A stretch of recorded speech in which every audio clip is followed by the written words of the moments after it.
How to save damage of cement feeding rubber hose. Cement feeding rubber hose को damage होने से कैसे बचा सकते हैं। रबर का सबसे बड़ा दुश्मन आपका शार्प एजेज है, तो आप शार्प चीज़ों से आपको बचाना होगा। जब भी आप हैंडलिंग करते हो या ट्रांसपोर्टेशन करते हो, तो जो भी शार्प नुकीले चीज़ें हैं, मेटल के जो शार्प चीज़ें हैं, उससे दूर रखें, डिस्टेंस रखें, और बेंड रेडियस से ज़्यादा आप इसको बेंड करने की भी कोशिश न करें। और कूल एंड ड्राई, कभी भी आपको स्टोरेज करना है तो कूल एंड ड्राई प्लेस पे करें। कभी भी ट्रांसपोर्ट में अगर मटेरियल आप ट्रांसपोर्ट करते हो तो होज के ऊपर कोई भी हेवी वस्तु या मटेरियल जैसे कि आयरन हो या कोई भी हेवी मटेरियल को ना रखें, क्योंकि होज एक हॉलो मटेरियल है। अगर इसके ऊपर आप कुछ हेवी मटेरियल रखते हो तो ये परमानेंट दब जाता है।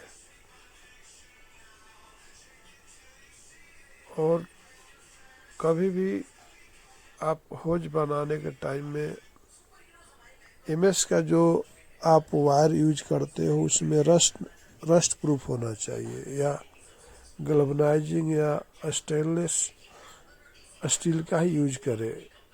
हाई टेंसाइल एमएस वायर का ही यूज करें जिसमें रस्ट प्रूफ होना चाहिए। होज बनाने के टाइम में आपको कहीं भी एयर पैकेट नहीं रहना चाहिए होज के अंदर। जब भी आप रबर कंपाउंड बनाते हो तो उसको 24 आवर्स एजिंग के लिए रखिए रूम टेम्परेचर पे। दूसरे दिन आपको कैलेंडरिंग करके फिर उसको प्रॉपर तरीक़ा से थिकनेस निकाले और ओवरलैप करने की कोशिश करें। सिंगल रबर से आप कभी भी होज पाइप ना बनाए। जैसे कि आप 4 mm या 6 mm या 2 mm का डायरेक्ट आप शीट का यूज करते हो, आप ओवरलैप नहीं करते हो, तो रबर में क्या होता है, रबर के अंदर एक पोरोसिटी होती है। सपोज मान लीजिए आप 4 mm का लेते हो और उसमें 2 mm का एयर पैकेट है या पोरोसिटी है, तो होज बनने के टाइम में तो आपको पता नहीं चलता है, लेकिन जब होज बनने के बाद वो आप एक एयर पैकेट बनता है जो आपको होज में लीकेज का चांस हो सकता है और होज को डैमेज कर सकता है, लाइफ को कम कर सकता है। कभी भी आप होज बनाने के टाइम में जब भी आप फ्लैंज और निपल के साथ अटैच करते हो और उसके निपल के ऊपर आप जैसे आर्मरिंग करते हो जीआई वायर से, तो आप उस वहाँ पे गैल्वेनाइजिंग करना ना भूलें और सोल्डरिंग ज़रूर करें। एक इंड से दूसरे इंड के वायर को सोल्डरिंग करना ना भूलें। अगर आप विदाउट सोल्डरिंग किए ही आप होज बना देते हो तो प्रेशर के टाइम में होज जो है इलोंगेट होता है और उसके जो स्वेल भी होता है, उसका आउट ऑफ डाया भी बढ़ता है और लेंथ भी बढ़ता है। उस टाइम में आपका जो हेलिक्स वायर जो होता है उसमें एक टेंशन आती है और टेंशन आ करके होज ये जो वायर जो है पूरी तरह से लूज हो जाता है। लूज होने से आपका होज का जो लाइफ है कम हो जाता है और होज जो है समय से पहले ही डैमेज हो जाता है। तो आपको होज बनाने के टाइम में काफ़ी प्रिकॉशन करना होता है। जब भी आप होज के अंदर जो फिटिंग आपका जैसे फ्लैंज का फिटिंग रहता है उसको वेल्डिंग करने के बाद उसके शार्प एजेज को आप ग्राइंडिंग कर लीजिए प्रॉपर तरीके से। उसके बाद आपको सैंड ब्लास्टिंग करिए। सैंड ब्लास्टिंग के बाद सॉल्वेंट या टॉलविन से उसको पूरी तरह से साफ कीजिए।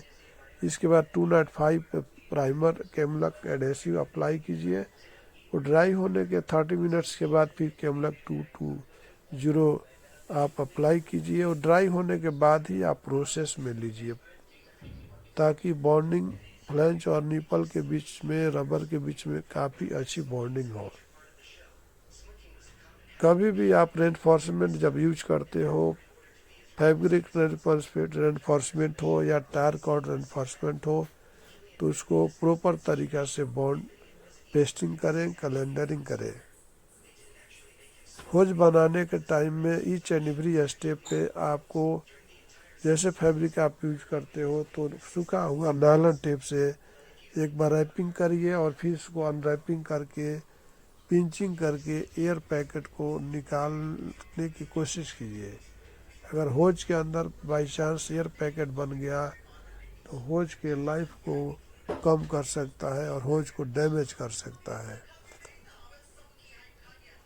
तो आपने देखा कि होज को बनाने के समय कितनी सावधानियां बरतनी पड़ती है और एक क्वालिटी प्रोडक्ट को बनाने के लिए उसके वर्किंग प्रेशर को मेंटेन करने के लिए कितनी सावधानियां बरतनी पड़ती। Thanks for watching. अगर आपको ये वीडियो अच्छा लगे तो वीडियो को लाइक और सब्सक्राइब बटन पर क्लिक करके इस चैनल को ग्रो करने में सपोर्ट करो।